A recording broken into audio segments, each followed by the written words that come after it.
지금 어머니가 벙 적으실 수 있는데 내가 공부 잘 시키려고 강의를 봤더니 공부에 대한 얘기는 아니고 딴소리만 하고 있어. 공부한 얘기도 좀 이따 할 거예요. 그럼 가장 중요한 게 뭐냐? 애들한테 있어서 여기 있듯이 대체할 수 없는 아이로 만드는 게 중요해요. 잘 보세요. 수시라고 들어봤죠? 수시. 그죠? 수시가 몇 프로까지가 수시죠? 스카이가? 2등급까지입니다. 11%까지가 수시예요. 그죠? 그죠? 근데 원래 스카이는 재수 안 하고 스카이를 갈 수 있는 확률은 1%도 안 돼요. 원래. 좋은 거 같은 게 0.5%밖에 안 됩니다. 스카이, 서성한, 중경외시 다 붙여봤자 3.9%예요. 근데 3.9% 믿으면 안 되는 게 재수생 3생이 있잖아요. 그러니까 현역으로 갈 수 있는 10개 대학은 1.5%라고 봐요. 우리가 볼 때. 많아 2%입니다.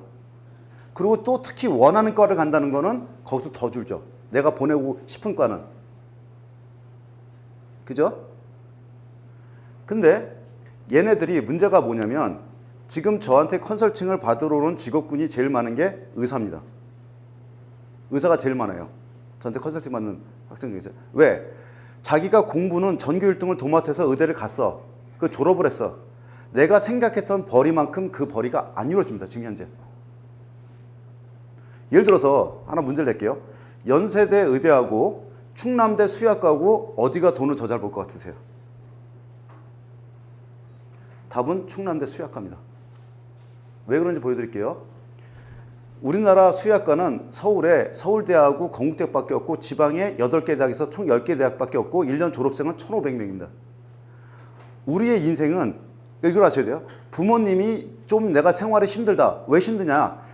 내가 독점하는 일을 하지 못하고 딴 사람도 할 수 있는 일을 하기 때문에 힘든 거야. 인생이. 나만이 할 수 있어. 그럼 성공합니다. 그 일을 나 아니면 못해. 그럼 성공해요. 근데 저희가 가천의대라는 데가 생겼고요. 포천 중문의대 생겼고 의대는 계속 늘어나요. 웬만한 대학 의대 없는 데가 없습니다. 지금. 자, 수도권에서 볼까요? 서울대 있죠. 고대 있죠. 연세대 있죠. 그죠? 중앙대 있죠. 성균관대 있죠. 건국대 있죠. 되게 많아요. 생각보다. 의대가. 인생은 수요 공급이에요. 수요 공급. 근데 수의학과는 서울에만 2개밖에 없어요. 딱. 그 다음에 지금 2020년도 되면 우리나라 애견 시장이 5조 8천억이 됩니다. 지금부터 3배가 더 커져요. 계속 커져요. 예를 들어서 제가 옛날 데리고 있던 직원이 저한테 와서 뭐 먹고 살면 좋겠어요? 저한테 물었어요. 근데 제가 뭐랬냐면 야, 애견 사업이 괜찮아. 그래서 서로 연구하다가 애견 장례 사업이라는 걸 알려줬어요. 지금 굿바이 엔젤이라는 데 치면 나와요. 그 친구가 월 3천을 벌어요. 지금. 근데 한 3년 내지 4년 뒤에는 월 1억을 법니다. 그 친구가 지금 압도적 1위거든요. 그러니까 지금 제가 말씀드린 게 뭐냐면 엄마들은 이제 공부를 향해서 가요. 근데 다 특목고를 향해서 갑니다. 특목고에서 또 스카이를 향해서 가요. 그러고 나서 이제 삼성에 가죠. 그 다음 뭐 하죠? 닭튀기죠. 이해가세요? 무슨 말씀인지? 그러니까 이 대체 불가능 아이로 키운다는 게 제일 중요한 문제인데요. 제가 그 세상이 바뀌었다는 것부터 이제 어머니가 아셔야 돼요. 세상이 바뀌었다. 그래서 지금 올해 하반기에는 어디가 지금 문제가 되냐면요. 조선업 쪽에서 지금 구조조정을 이룰 겁니다. 내년 상반기에는 어떤 문제가 생기냐. 금융업이 조정이 돼요. 그럼 화이트 칼라 업종이 없어지는 겁니다. 실적인 화이트 칼라 업종이. 근데 금융업을 구조조정 안 할 수가 없는 게 우리가 카카오페이만 열어놔도 제대로 열어놔도요. 은행이 반이 문 닫아요. 근데 우리나라가 금융 개방을 해야 됩니다. 중국에서 알리페이가 지금 준비하고 있어요. 국내 들어오려고. 그러니까 그 전에 구조조정이 이루어져야 됩니다. 그게 지금 내년으로 봐요. 현재. 며칠 전에 뭐가 나오냐 신문기사에 알파고 변호사가 첫 출근했다는 게 나왔죠. 뉴욕에. 그래서 그 친구가 1초에 몇 장을 분석하냐? 10억 장을 분석한대요. 1초에. 그러면 지금 로스쿨 보냈거나 지금 로스쿨에 있던 사람들은 5년 뒤면 다 실직자예요. 거의.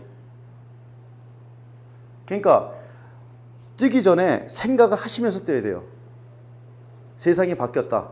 내가 성공한 패러다임으로는 절대 자식을 성공 못 시킨다. 이게 제일 중요합니다.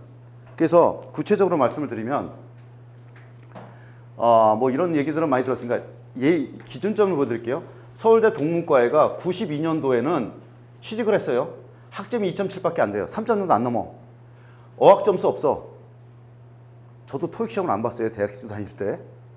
운전면허증 1종만 있고 나머지 아무것도 없는데 얘는 3.64에 2014년 졸업하는데 토익 965점에 토익 스피킹 레벨 7 자격증도 많아요. 독일 교환학생도 갔다 오고 교육봉사도 했어. 대기업, 공기업 등 23곳 지원에 모두 불합격. 왜? 동문과를 안 뽑습니다. 영문과도 안 뽑아요. 왜 안 뽑냐? 너 문학했잖아. 셰익스피어 알지? 우리 회사 와서 돈을 어떻게 벌어줄 건데? 그러니까 안 뽑죠. 경영학과도 지금 안 뽑는 경향이 있습니다. 왜냐면 지금 문과대학은 좋은 책 100권 있는 것보다 그 대학에서 해주는 게 없어요. 이게. 그래서 이과든 문과든 결국은 닥튀긴다. 지금 734.3대 1 이게 바로 그 공무원 시험 그 경쟁률 높은 거거든요. 공무원 시험의 경쟁률이 낮아도 최하 50대 1입니다. 제일 센 건 734.3대 1이었어요. 근데 여기서 중요한데 공부란 무엇인가 보면 뭐 문과도 치킨집 결국 다 치킨집으로 하죠. 근데 그렇지 여기서 잘 들으셔야 될 게 뭐냐면 애가 공감 능력이 뛰어나면 아이가 공감 능력이 뛰어나면 치킨집을 해도 잘 됩니다. 내가 만약 치킨집을 했는데 닭똥집을 서비스로 해줘 만약에 그럼 그 집에서 시켜 먹겠죠. 여기서도 중요한 얘기예요. 무슨 말이냐면 뭐 여러 가지 일자리 없어진다 이거는 많이 텔레비에서 많이 보셨는데 먼저 알고 계셔야 될 게 뭐냐면 어머니가 어떤 엄마인가를 먼저 생각하셔야 돼요. 내가 어떤 타입인가. 교육 철학 없이 부지런한 엄마, 교육 철학 없이 부지런한 엄마가 최악의 엄마입니다. 일명 실수 제조기. 그 다음에 두 번째로 안 좋은 엄마가 뭐냐면 두 번째로 안 좋은 엄마가 그 교육 철학 있고 부지런합니다. 교육 철학 있고 부지런하면 되게 좋을 것 같죠? 그러면 다 과로사에서 죽습니다. 그 다음에 좀 나은 엄마가 교육 철학 있고 교육 철학도 없고 아무것도 신경 안 쓰는 엄마. 애한테 일절 신경 안 쓰는 엄마. 이런 엄마 자식은 그나마 불안해서 아들이나 딸이 제 살 길 찾아요. 아셔야 될 게. 최고의 엄마는 교육 철학이 있는데 게으른 엄마. 이게 최고의 엄마입니다. 왜냐면 똑똑해서 현실 직시하기 때문에 게으르고 최상의 방법을 찾아서 위임시켜버려요. 직장 생활해 보신 분은 알아요.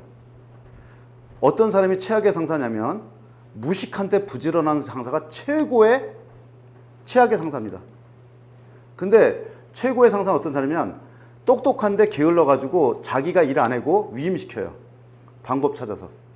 이런 상사를 만나면 부하 직원도 되게 많이 커요. 직장 생활 하시면 그걸 이해하시거든요. 그러니까 먼저 어머니들이 뭐 생각하냐. 내가 어떤 엄마 유형인가. 내가. 그게 제일 중요하고요. 그 다음에 아이가 그럼 어떻게 성공하느냐. 뿌리부터 바뀐다. 뿌리부터. 무슨 말이냐면 한번 보여드릴게요. 애완견하고 유기견하고 늑대가 있어요. 그럼 가장 똑똑한 개는 누구일까요? 그러면 어머니 그래도 잘 맞추세요. 답은 뭐일 것 같으세요? 예? 애완견이요? 또 다른 분? 예? 유기견? 그 다음에 답은 늑대입니다. 늑대가 1등이고요. 2등이 유기견이고요. 3등이 애완견이에요. 애완견을 이거 동화 사이언스에 나왔던 얘기예요. 그 소세지를 여기다 담아 놓았어요. 그랬더니 애완견은 기다립니다. 언제까지? 주인이 올 때까지. 유기견은 10마리 중에 1마리 정도 열어요. 늑대는 10마리 중에 4마리가 열립니다. 근데 이게 되게 중요한 얘기예요. 왜 중요한 얘기냐? 부모님이 초등학교 끼고 가르쳐요. 언제까지? 중학교 2학년 돼서 얘가 반항할 때까지.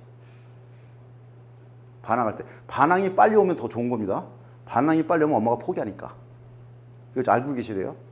어린 놈이 말 안 들어가 아니라 어릴 때 얘가 반항하잖아요. 그리고 어떤 어머니가 있냐면 이런 어머니가 약간 좀 정신이 좀 그런 어머니 계세요. 어떤 어머니냐. 우리 애는 착해서 자기 엄마가 말하는 대로 잘 따른다. 얘는 안으로 굽는 거예요, 지금. 이런 애 가르치기가 더 힘들어요. 애가 싫다는 거를 표현할 줄 아는 게 그게 정상입니다. 어떤 엄마들이냐면 중학교 2학년의 남자인데 학원에 보냈더니 학원에서 중3 누나를 짝사랑한대요. 그게 정상이죠. 정상이잖아요.